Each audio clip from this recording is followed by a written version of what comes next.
Assalamualaikum warahmatullahi wabarakatuh. Di sini saya akan menjelaskan mengenai pemilihan batas-batas pengendalian pada mata kuliah Statistika Pengendali Kualitas dengan dosen pengampu yaitu Bapak Iswahyudi Joko, SSI MPD. Untuk yang pertama yaitu rapat pendahuluan, menjelaskan mengenai variabel. Pada grafik pengendalian, variabel merupakan karakteristik suatu kualitas yang dapat diukur pada skala numerik atau dalam bentuk angka, seperti diameter, berat, volume, dan lain-lain. Yang perlu dilihat dari sebuah proses agar dikatakan terkendali adalah dengan melakukan pemilihan batas pengendali. Yang pertama yaitu terdapat nilai tengah proses, dan kedua yaitu keragaman proses. Misal, proses normal dengan mu sama dengan mu0, delta dan delta 0. Untuk gambarnya bisa dilihat pada gambar yang sudah tersedia. Selanjutnya terdapat dua grafik pengendalian. Yang pertama yaitu grafik pengendalian X-bar adalah grafik pengendali untuk min proses. Yang kedua, grafik R adalah grafik pengendali untuk rentang. Terdapat pemilihan batas-batas pengendali. Yang pertama ada batas pengendali atas atau Upper Natural Tolerance Limit atau UNTL, berjarak lebih 3 delta dari rata-rata proses. Yang kedua ada batas pengendali bawah atau Lower Natural Tolerance Limit LNTL, berjarak min 3 delta dari rata-rata proses. Batas spesifikasi adalah batas-batas yang ditetapkan untuk suatu produk. Karakteristik produk atau layanan yang ditetapkan oleh bagian rekayasa atau perancang untuk meyakinkan bahwa suatu produk akhir itu menjalankan fungsi dengan tepat dan memenuhi keinginan pelanggan. Yang kedua, selanjutnya ada dasar statistik grafik pengendali X-bar dan R. Karakteristik kualitas distribusi normal dengan min mu dan simpangan baku delta jika mu dan delta diketahui, yaitu BPA atau batas pengendali atas sama dengan mu plus ZA per 2 delta per akar N. BPB atau batas pengendali bawah sama dengan mu min ZA per 2 delta per akar N. ZA per 2 diganti dengan 3 atau 3 min sigma. Jika mu dan delta diketahui, nilai mu dan delta ditaksir dari sampel-sampel pendahulu diambil ketika proses diduga terkendali. Taksiran didasarkan pada paling sedikit 20 sampai 25 sampel. Yang pertama terdapat batas kendali untuk bagan kendali X-bar, UCL sama dengan X-bar plus A2 R-bar.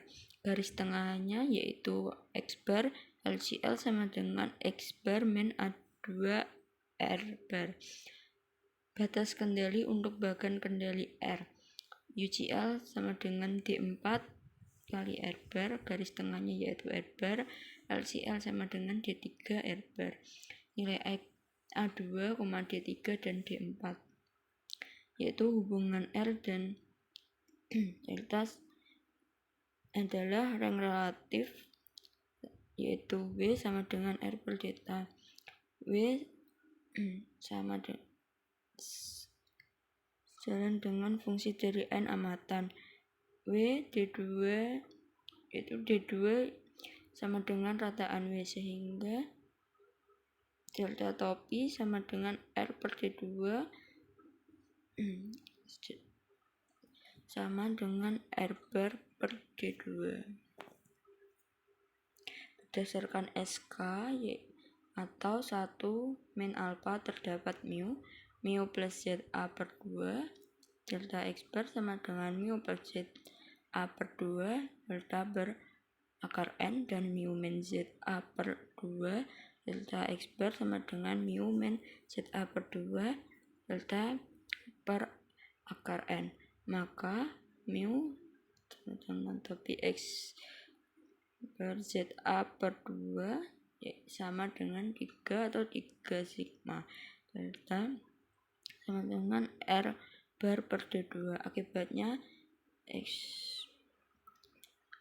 double bar plus 3 R bar per D2 akar N dan X min 3 R bar per D2 akar N, sehingga A2 sama dengan 3 per D2 akar N. Berdasarkan SK atau 1 min alpha terdapat theta. Theta topi min ZA per 2 kali akar variabel dari theta topi kurang dari theta topi plus ZA per 2 akar variabel kali theta topi, maka theta dengan R bar.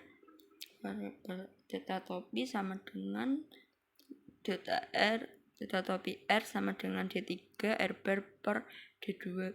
ZA per 2 sama dengan 3 sigma. 3 kali 3 sigma. Akibatnya R bar per 3 D3, R bar per D2, dan R bar min 3 D3, R bar per D2, sehingga D4 sama dengan 1 per 3 kali D3 per D2.